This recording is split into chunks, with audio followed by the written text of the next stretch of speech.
Overwatch character might bring me back. Seriously, they are cooking with the designs of their new characters. Seeing her ride in with her motorcycle and hitting a person with it. Yes. That's what I love to see in my heroes. She has such a cool design. I really love it. All that gangstery cyberpunk.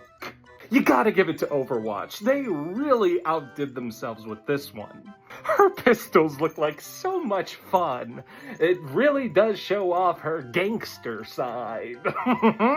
And can we all talk about her ultimate? Oh my gosh, it is a new improved Reaper.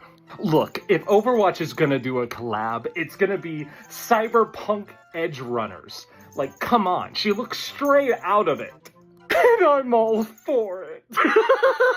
This hero is such a good addition.